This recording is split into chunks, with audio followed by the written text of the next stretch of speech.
So welcome, really good to be here, see you. Thank you, you were nodding a lot the whole time. That's really encouraging. It's always helpful to have someone in your audience who's just nodding. Very sweet. So yeah, I want to get more into the inner terrain of sustainability, because I think it's so key, and it's a huge blind spot in our culture right now. So I'm talking about how our nervous system responds to threats, whether they're real or perceived. It could be any threat. Like for me, it was the threat of being Asian. That was the threat. Even though it wasn't literally a threat, I was fine. I had many friends. But it's the nervous system and the brain and how it's being perceived, our environment. But I'm going to use wildfire for the purposes of today, just because it's so relevant, I think, to so many of us. And I'm applying everything I know, all my work with leaders, to my neighborhood. So I want to begin by just orienting you. This is my neighborhood. This is a photo taken from the top of my driveway. I live next to hundreds of acres of East Bay Regional Parkland. There's a reservoir, there's East Bay mudland, eucalyptus, dead and dying pines, just a ton of fuel. This is my backyard. There's a creek that also runs along many properties, and so we're also dealing with a lot of the hazards in the creek.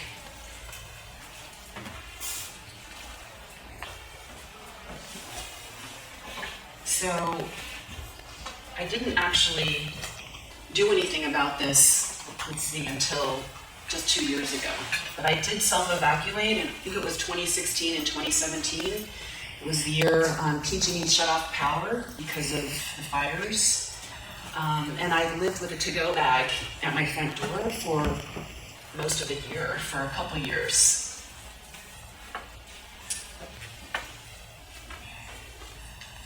But I'm going to talk a little bit about how does our fight, flight, freeze prevent us from actually taking the actions that we know are good for us and for our health and protecting ourselves and our homes, and what helps motivate action.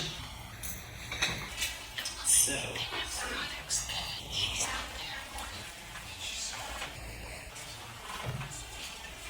of course, everything begins and ends with the nervous system. So here are some ways our fight, flight, freeze plays out in fire. Fire threat, fire safety, just the realm of what we're living in.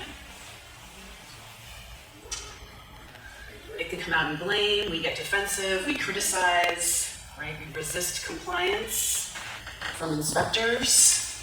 We deny access to our yards. And I wonder if you see yourself in any of these reactions. And then we have flight,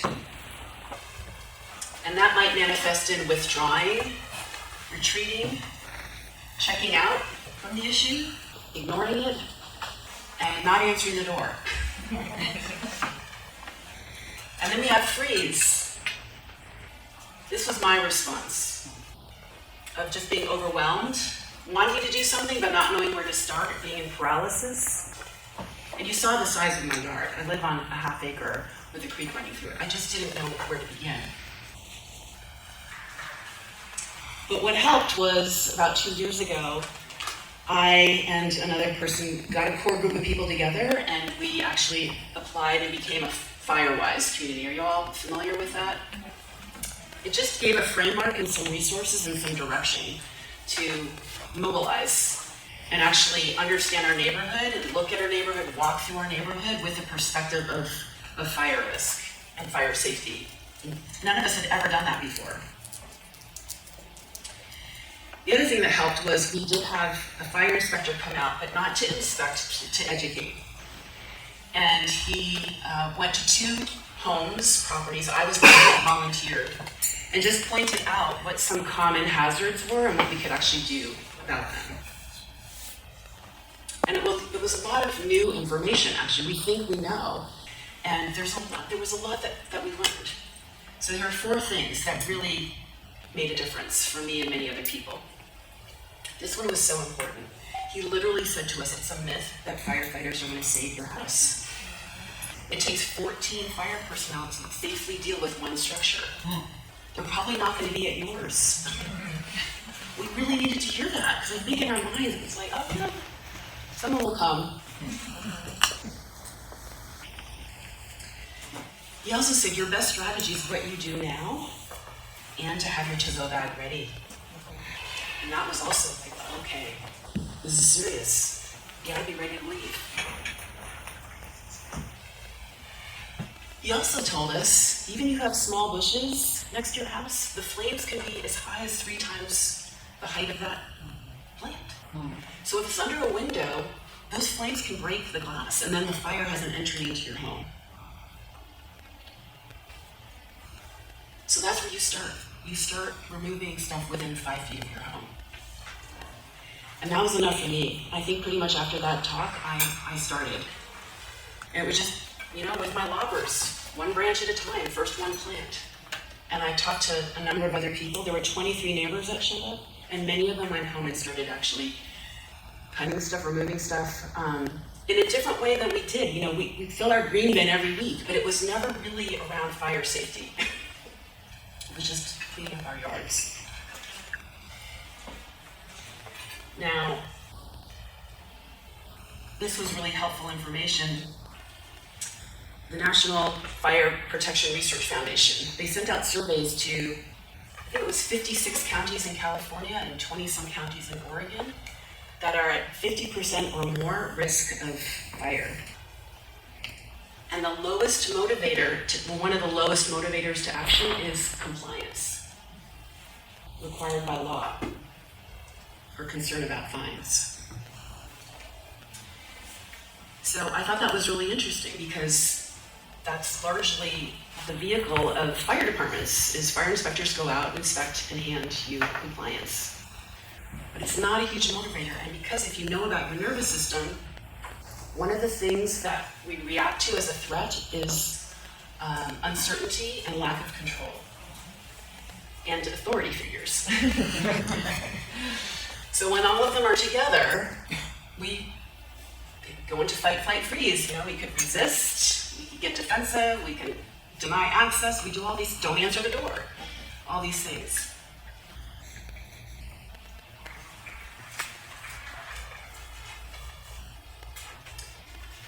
The thing that I started experiencing when I actually started cutting down my plants, and this is another thing about our neurobiology, is when you start taking small steps towards a bigger goal, that actually taps into our dopamine. And for those of you, if you're not that familiar, dopamine is our body's motivator. It gets released when we feel pleasure, often from doing something, getting something done that we're wanting to do. And the way we've evolved is our brain is trained to repeat the thing that happened just before the dopamine got released, assuming that that is good for us. So dopamine gets released when someone smiles at us, or we get a hug. All these things are good for our system. It's problematic because there are a lot of things that are unhealthy and damaging for our system now that also bring pleasure, and now we're hearing about that with the addiction loop. But taking small steps, like cutting down 1 plant at a time, I think I tapped into my dopamine. And I just kept filling up my green bin, right? And this is really important for us to know about. This is how we get motivated. This is what's happening internally every day. So I want to share a case study from my neighborhood. And you'll see one of these reactions. So when we feel lack of control, which is often how we're feeling now with all this uncertainty around wildfire and different threats and things that are happening in our country and the world, we seek comfort of what's familiar. And so removing plants that we've planted and tended and bring us that comfort, it's like the last thing we want to do. It's very hard. It's emotional, it's painful. People talk about grief. We also exert control to regain an illusion, sense of control. We become more controlling. And we're really doing that to soothe, again, the activation in our nervous system. We're not aware of this, but it's driving us to these behaviors. And so enforced compliance, it can actually backfire because it creates more resistance. Doesn't get them what they want. And we all know this from how we react, right? We don't like it when people tell us what to do. It's not a motivator. So, here's a case study from my neighborhood.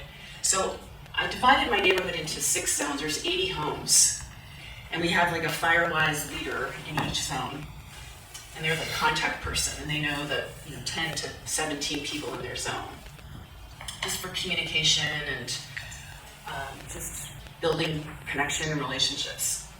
So here's a text that I got from one of the leaders.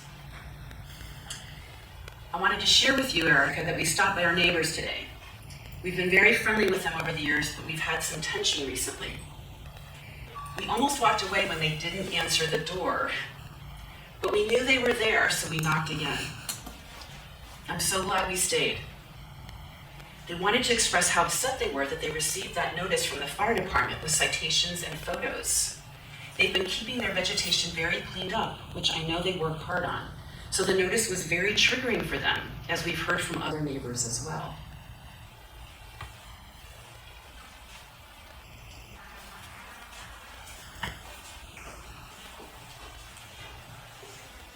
Anyway, we just listened. Pretty soon they relaxed and were pouring us drinks and offering snacks. We tried to ease the pressure from those notices and made it clear to them that fire-wise in our neighborhood is totally separate from the fire department. We told them about the community work days that are coming up. We asked if they needed help and if they would be willing to also help with our neighbor's yard. They said yes to both. So,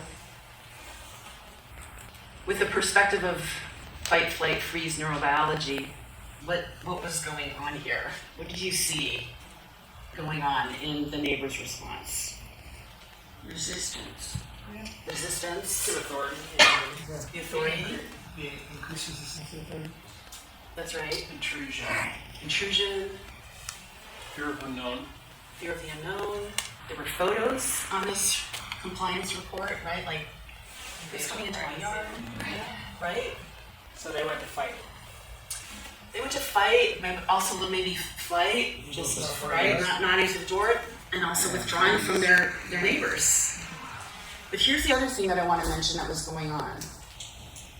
The other thing the brain does, or the fight, flight, freeze neurobiology does, is not only is the brain perceiving threat, it's also anticipating it, even if it doesn't exist. This is how we survived all these years, right?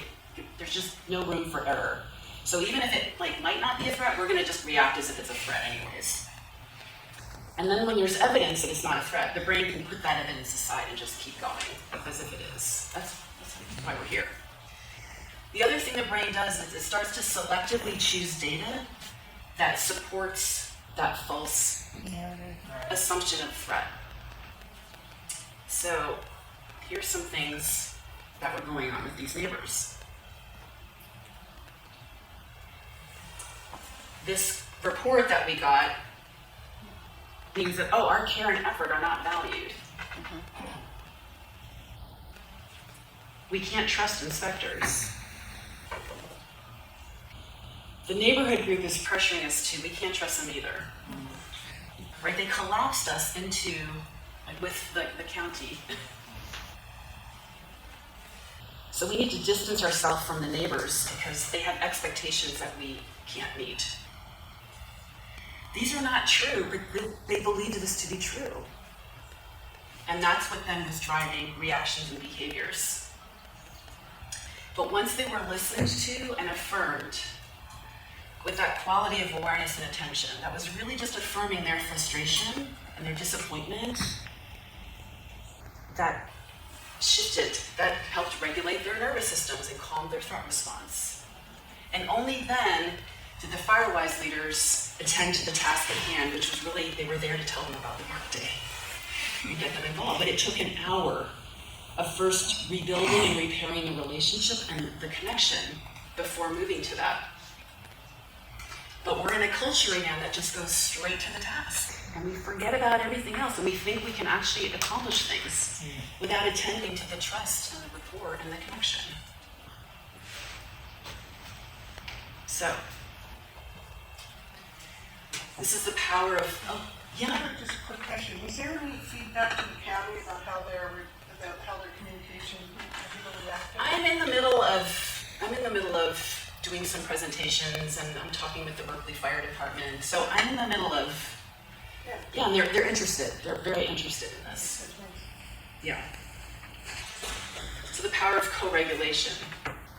Again, it's this quality where we are affirming and connecting versus trying to figure out the content and the knowledge and the ideas to problem solve and to persuade.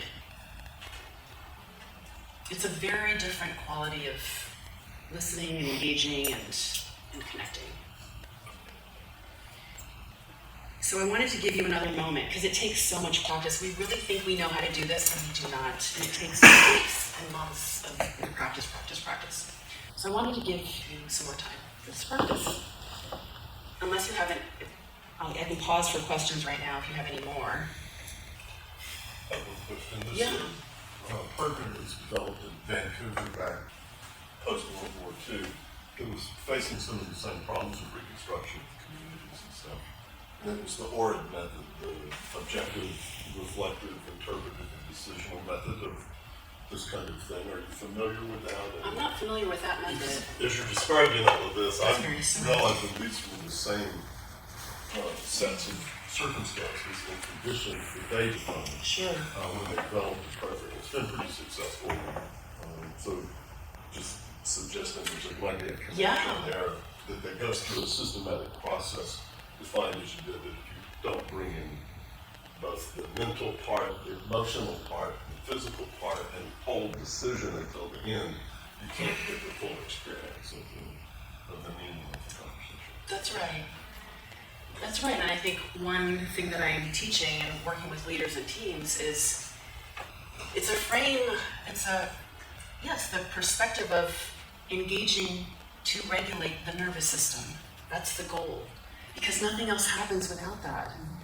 It's difficult to learn, it's difficult to be present, it's difficult to be productive, although I was able to override that and be very, very high functioning, because many of us are trained to override our, just the feedback from our system, right? We all know this.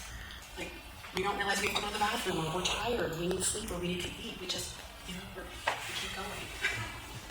So it's so critical to refocus and intentionally put our awareness and attention on this internal system so we can listen to it and attend to it. Yeah, Gil. Yeah. Thanks, Erica. There's some research that says that the physiological states of heartbeat, pulse, galvanic skin response, blood chemistry, and so forth, associated with fear and anxiety, are the same as those associated with excitement and enthusiasm. Right.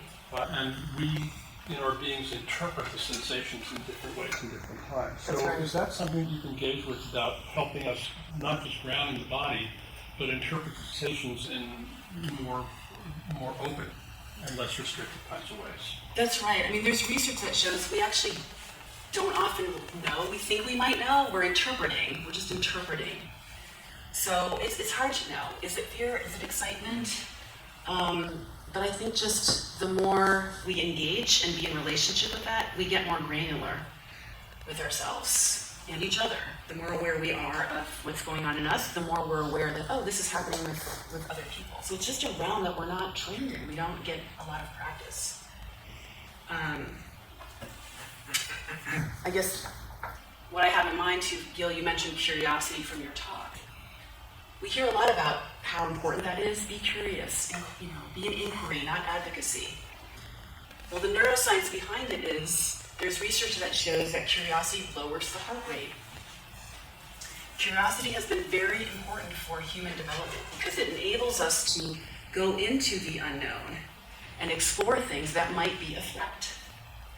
If we can get curious, it lowers the heart rate, we can continue to engage. Whereas we could also just experience the threat and just, again, go into fight, flight, freeze, and walk away. But even just exploring territory and different lands, requires something to enable us to get beyond that immediate threat response. Just in alignment with that, there's a lot of research about the concept of awe. Right. That's right. Awe. So curiosity or awe, that has tremendous beneficial impacts on the mind and body and society potentially. That's right. Awe and wonder. Yeah. I'm a science professional, and I'm also trained in emergency response and crisis. With somebody's died in a car accident or something, showing them to do counseling skills around that. And one of the things in some of the training I've had and the research of fight, flight, and anxiety responses is the amygdala essentially shuts off the executive functioning of the brain, and so it's that length of time that you're talking about seems to be to put that back up so they can actually problem solve and hear. That's right. Is that some of what happens with the training around wildfires in terms of dealing with people trying to deal with this? I mean, I don't think this is really in the realm of wildfire mitigation right now, which is why I'm talking to people about this, because unless we get this, we're not really being effective. Gotcha. So, It's not the task. that's It's how we right. connect over the task. Right. That's right. That's right. Yeah, back there. First of all, I'm totally thrilled that this is part of the plenary and the keynote, because of what I've been noticing in conferences is that this part doesn't get activated, and so people get overwhelmed, and then it's just like a full cup. It never integrates. I've been experimenting with, and I love your focus on the nervous system. And I think one of the most basic things that we're not aware of is that the nervous system has two states, sympathetic and parasympathetic. And the sympathetic is the one that most people are in most of the time. So if you think of life as a process of balanced rhythmic interchange, we're not balanced in when we're in parasympathetic state or sympathetic state. And what I'm finding in my work is that most people actually don't even know what parasympathetic state is, let alone that 2 deep breaths will return your body to homeostasis. And 5 to 7 minutes of true rest, the body will go into parasympathetic state. But you have to stay in it in order for the cellular regeneration that the body does naturally. So the parasympathetic takes 5 to 7 minutes to establish, and then every minute you're in parasympathetic, your cellular regeneration is occurring. That's right. So I think that this distinction, and I literally was actually thinking of proposing this to this conference, so I'm just amazed that you're doing this, because it seems like none of us are allowing our bodies to regenerate, or most people are not. So I'm prescribing the semi-supine position, which is the Alexander technique method that he invented in the 1890s to lengthen and widen the spine using the mechanical advantage of gravity. And I'm teaching people how to do what's in yoga is called the Ujjayi breath, which is where you're inhaling and exhaling through the nose, and you're making your exhale Yes. 2 to 3 times longer than your inhale. And it turns out that if you do that in the semi-supine for about 5 minutes, the whole spine sinks into the floor, and the second pulse in the body, which, how many people know there's a second pulse besides a heartbeat? So I want to say something about this. It goes into, the second pulse is the dural pulse, which goes up the spine. But the spine has to be rested for 6 or 7 minutes before the pulse will start. So I want to say something. These individual practices are critical. And they're not enough. Because we're not just in our rooms alone doing practices. We're out in the world and we're getting hit by all these unexpected things. A lot of them are by people. And so what is the cornerstone of my methodology with leaders and teams is interpersonal practice. We're not yet there in this culture, or maybe many cultures. Most mindfulness and regulation is individual practices right now. And that wasn't enough for me, and it's not enough for us. We need interpersonal practice. We need to practice under slight regulation. So let me give you one example that happens. Driver's education. You all learn how to drive, right? We don't start on a highway. That would be an overload for our nervous system. We know what would happen. So what we do is we start maybe, like I did, in a parking lot where there's not much going on. I'm just kind of getting used to this car. And only when I'm ready, I go to the, maybe just a small neighborhood street. There may be 1 or 2 cars coming by, but there's not enough to really freak out my nervous system. And then we keep progressing. We know this. I think what's not known, it's not just the skill that we're getting better at in terms of the driving in the car. We're training our nervous system to be able to function under the stress of the fight, flight, freeze response, of being in a huge piece of metal, on a street or a highway. And that's the blind spot, and that's what we're needing to train. So, let me get back to the awe and the wonder. Because that's such a key piece. And it's actually a part of my practices. Because often we're in this, a version of this, or a version of this. But we're really needing this. Because you can probably feel it in your nervous system right now, even as you look at these images. So, I took what was transformative to me. When I began to work with leaders, I was shocked that so many actually were struggling with similar things. And I thought it was only a Chinese American girl who grew up in white Longmeadow, Massachusetts, who struggled with it. And I was like, no, oh my gosh, everybody's struggling with it. And so I just began to share what was most transformative for me. And people really responded. They wanted more. And it really motivated me to figure out, what exactly am I sharing with people? What am I doing? I want to be able to be more intentional in helping folks. So the cornerstone is practice.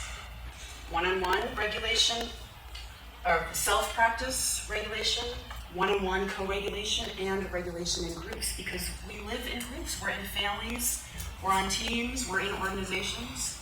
We need to also understand and become aware of the dynamics that are happening with multiple people, because they're different. And so when I created a graphic to describe my methodology, it might be kind of complicated for you, but you'll see at the bottom, it's really about becoming conscious of what's unconscious, this realm of our nervous system. And on the left, you'll see it's about understanding neuroscience and our neurobiology. On the right, it's about understanding our social context. And if you really believe and understand the living system, we are affected by our environment. We're affected by our nervous system in here, but we're also affected by everything, whether we're conscious of it or not. And to understand the interplay of that and how it really results in reactions and behaviors that we're not conscious of. So we do need knowledge of the nervous system and how all this works, but we also need self-awareness of how does it play out in my particular system. And then we need practices to transform that, because those are very, very powerful. I mean, the fight, flight, freeze neurobiology is maybe one of the most powerful things on this planet. And it takes an incredible amount of energy to actually interrupt it and transform it. And the only way to do that is through practice, over and over and over again. And then the feedback and self-reflection is really just that. It's just feedback from my system or feedback from other people. How am I doing? And reflection in terms of how am I doing? How am I feeling? And one of the practices is a joy practice and celebration, because we need to send our nervous systems a different message than we're getting bombarded with constantly every day now, our news feeds and everything that's happening. And thus, the little practice I did before, it's imperative that we figure out how to be resources for each other and engage with each other, not about just the ideas and the thoughts and the knowledge and the problem solving and all the tasks, but really it's a different way of just, arriving and just being and being in a different kind of energetic and awareness. Let me show you then a version of that that's happening in my neighborhood that I've been experimenting with. It's taken these 2 years and 15 years working with leaders and teams and my whole life that you got a little bit of my life story. That's culminating in my work now in the neighborhood, which is harder than work that I've done with teams. You all know this, right? You live in neighborhoods with people. But this is from last Saturday. It was a neighborhood work day that I've been working on and that finally happened. And the next one's happening this Saturday. And think about it in terms of the nervous system. So it started even in planning stages. So this was a week before the workday. I got some of the volunteers together to just go look at the different sites to sort of assess what's the work that we have, how do we approach it, what do we prioritize. So this is a group of neighbors, 2 different groups going out. Most of them have never met each other in this neighborhood of 80 homes. So it was wonderful. It was so fulfilling for me to connect people and just to see the connection happening.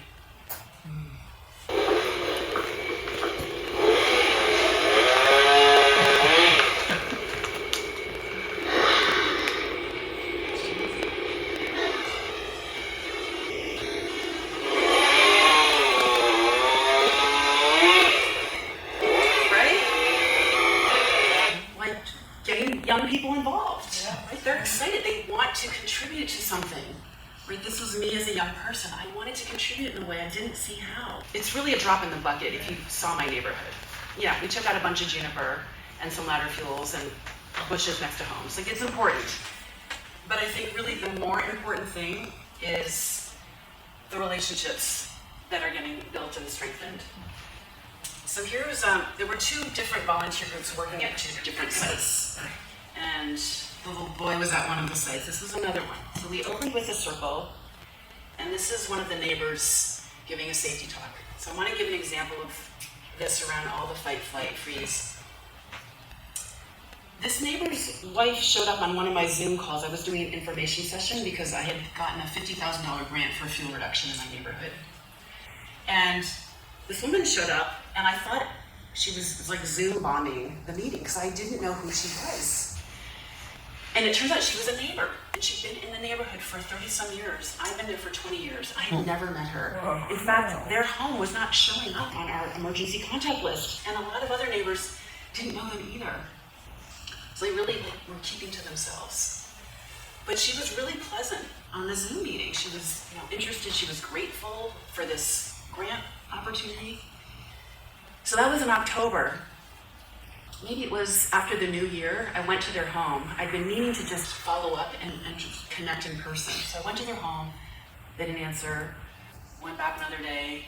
Didn't answer. I don't know if they were home or not. I left lemons one day. Maybe another few weeks when I'm driving by, I was like, okay, I'm gonna stop by again. So I stopped by. I saw them in the backyard. So I stayed there again. And Martin came in. I don't know if he would have answered the door, but he saw me there and I saw him. So he opened the door and I just, again, wanting to be reassuring. My name's Erica, your wife showed up at the session. I'm the one who got the $50,000 grant, and I just want to make sure, your wife has the information that she needs. So, offering help, right? I'm not an inspector. I'm not here to get anything from you. I'm here with help. And he said, oh, you better talk to her then. And he led me in the house to their backyard. Renee saw me, Erica. So I think that was good because he was probably taking those cues unconsciously from how she reacts to me. This is what we do, right? So we were connecting, and I was saying, in addition to this fuel reduction grant, we're also planning these community work days in a couple months. So even if you don't want to participate in the grant, if you don't have any big work, if you have small things that a crew could help with, we could do that. And she very proudly looked over at her husband and said, oh, Martin's work involves like OSHA safety. And I just seized that moment. I was ready, right? Scanning for these opportunities and said, oh my gosh, that would be so great. We really need someone to, maybe kick off our workday, just putting people's attention on safety. Would you do that? And he said yes. So just different ways of engaging people, right? It doesn't have to be cutting down your beloved plants. But what are some other ways? There are many different roles of just getting people involved and getting their energy involved. So this was the first day, and these people who no one else in the neighborhood have known for so many years showed up. And he's gonna do the same talk this Saturday as well. So it sounds like a small thing, but these are huge things. And then this was our crew with the juniper pile.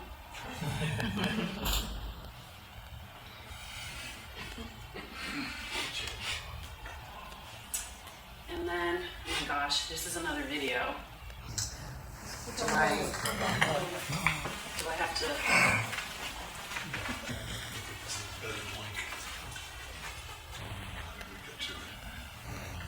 Click on it again. Oh, let me just. Yeah.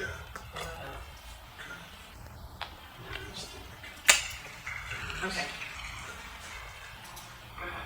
So I was standing at the kitchen window and I looked out and I thought, here, so here, and I thought, I feel safe.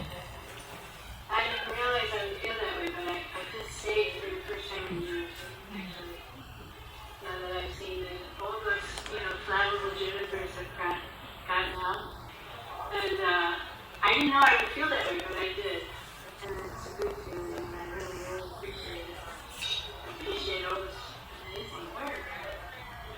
When people join together, that's when things really happen and they're good. This is a good example of that. Thank you, America, and everybody. I haven't felt so safe in years, actually. We're all in that situation. But it's amazing. It's a feeling. Thank you.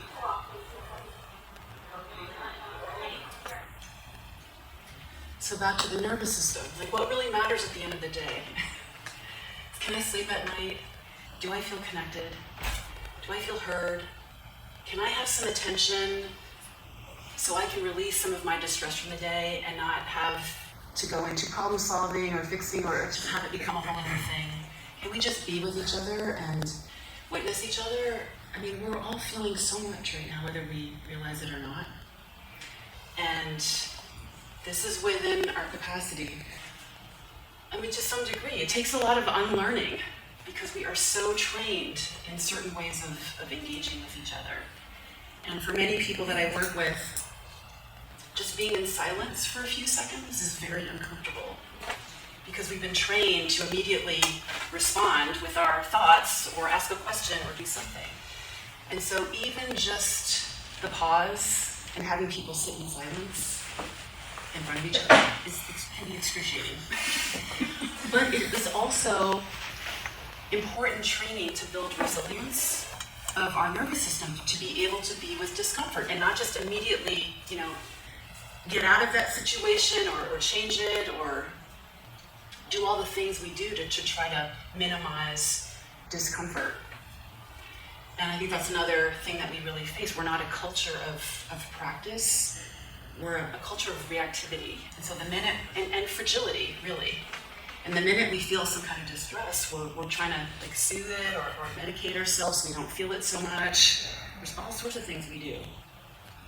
And I tell, the leaders and teams I work with, all that I'm sharing and teaching the practices, it's not to prevent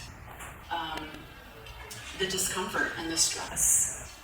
It's the messiness is going to be here, and it's going to increase, actually. Yes.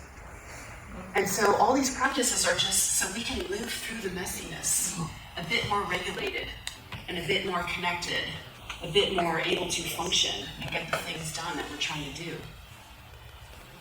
So, Well, that actually builds resilience. that's right. That's right. So for my practices, the direction that I offer people is to be a little bit in your discomfort in this practice. It's not about being comfortable, but not too much that we shut down, because that would be a threat response. So it's just finding that place of generative discomfort where I can move through it and be successful and get the dopamine going and continue to build, resilience. That's a nice term, generative discomfort. The It's like generative working discomfort. out. That's right. That's right. And people understand that, right? We need to break down the muscle and tear it a little bit in order to build it up. So it's the same thing. Yeah. I'll share one last example. That was my last slide, so I guess we could just go to a blank slide or something.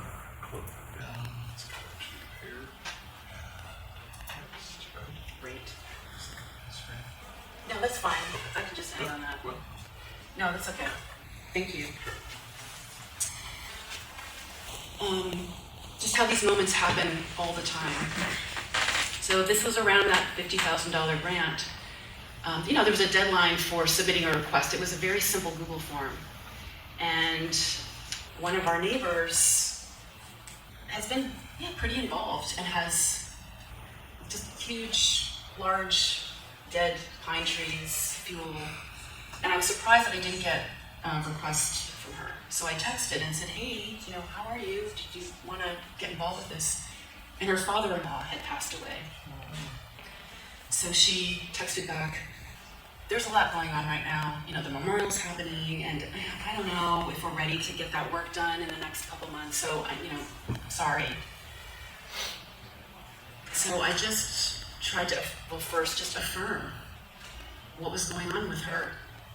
Again, before the task, right? Just be with them, that must be so overwhelming. Just affirm the experience. So we just did that for a few exchanges, help her, I hope, regulate, just feel understood. And then I just offered a baby step, right? This is the dopamine, not something too huge. She's already mentioned she's overwhelmed. So I said, it's a very short form. It will probably take you a few minutes. Can I help you? Because at least then it doesn't lock you into anything, but then you'll have the option.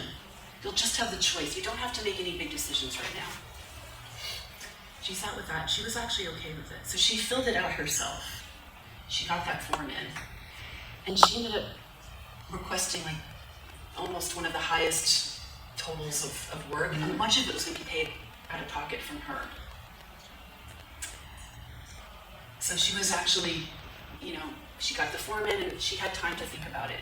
And then months later, so this was in maybe November, after January, after the fires happened in Southern California, all of our worlds have changed after that.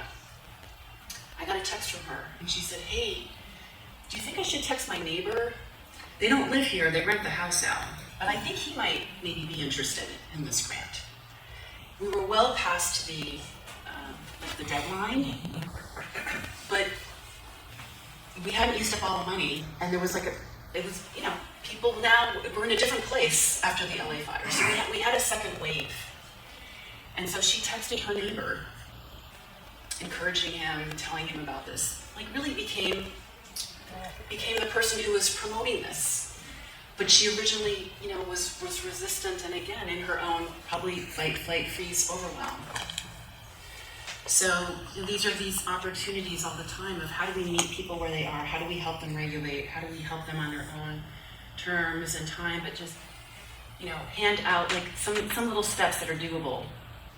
And how do we do that together? In order to do what we can in these times, whether it's wildfire or these other threats that are facing us. So that's really, I think my purpose is really trying to surface a huge blind spot of our culture and bring our attention back to our nervous system and how important it is to be in practice to regulate in order to get the things done that we're trying to do in our own life, but in our communities and the work that we're trying to do in the world. Yeah. So thank you all for being here. I hope you've seen yourself in some of this. It's been helpful. I have about 10 minutes. So I actually would like to do, oh yeah, Daryl. Well, it's just interesting that you point out how hard it is to just give away money. And that's sort of what it comes down to. What you're doing is you've got the carrot, you know, That's whereas right. those poor people who just have the stick, how do they have to deal with all these people and to work them around, to coming around and understanding and accepting, whereas your only job is to do something nice for them, and it's still like That's right. pulling teeth. That's right. You know, it's just an interesting conundrum in our society that people are so skeptical because somebody comes and knocks on their door, they're probably a problem. That's right. They want to steal our mail Yeah. or something. or sell something. And the decision fatigue too. I know I experience this a lot Yeah. with like even great opportunities. It's like Right. even if you have to make but what you did is you broke it down to a much smaller decision. That's Take right. 3 minutes to fill out the form and make the decision We later. can deal with the big thing later. That's right. Because we're just bombarded. We're all We're overwhelmed. making so many decisions. You know, every email you open is another decision. Every text you open is another decision. By the end of the That's day, right. you're like done. I can't make any more decisions. That's right. So my invitation is to think about that as your nervous system, in your fight, flight, freeze neurobiology. That's what's actually happening. And your point about the money, it's true. On a lot of those surveys, lack of financial means was one of the barriers to some of the fire mitigation. But that's only part of it, because when we're giving away money, there's still resistance. And that is your fight, flight, freeze neurobiology. And it's so powerful. Yeah, I love this. Thank you so much for bringing this to us. I think her closing reminds me of something that I repeat often, which is that money doesn't solve all the problems, because a lot of times people think, oh, the biggest barrier is I can't afford this or this, and it certainly will solve problems of hunger and shelter. But when you have those immediate needs met, it's not the money that's usually the biggest barrier. It's the bringing people together, and how do you get a team looking in the same direction, or focused on the same goal, or just willing to do the things. It's that hard work. Oftentimes people have this idea that it's just the money, but then survey rich people, a lot of them are deeply unhappy. So it's not like money solves everybody's problems, and you still have to deal with yourself. You still have to live with other people, and so this is really impactful. Thank you very much. You're so welcome. Thank you for sharing. Yeah. 3 minutes. Okay. Yes. Yeah, I really appreciate what you had to share today. I'll be reflecting back on it this afternoon as I get my I talk know. I want to come to your talk. on wildfire mitigation. That's So right. I really appreciate what you brought up, and it really helps to feed what I was going to be talking about later, which is, there are the hard sciences, many things, but there are hard sciences and then there are the social sciences. And I believe the social sciences supersede the physical sciences for many reasons. So the traumatic stress, the mental health, all these things are part of how I operate when I'm doing consulting on people's lands. When I'm helping them decide, what would you like to do? Here's an option, here's an option. But really reading, where they're at that time, and giving the information, hopefully in a way that's digestible and not overwhelming. There's 7,800 things, right? But there's 4 things on this property that are of highest impact. Start there. Right. So anyway, I really appreciate your presentation on many levels, and I'm so glad. I would love to collaborate with you on this whole mission. Yeah. I really do think it's a missing piece of wildfire mitigation and many other things, our culture and our lives. If we're going to pick one thing to focus on. So I am talking with Berkeley Fire Department about doing some trainings. And I know, they are in kind of crisis response. That's their job description. It's a different mode. They can't do what I've been doing, but I think there are opportunities for partnership. Have you Where run we into Claudia Brenner? Excuse at me? the California Coalition for the Prevention of Catastrophic Wildfires. I haven't. There's so much that I still need to learn, but I think there's opportunities that we can partner She together. would love to check up with you. Yeah. Thank you so much.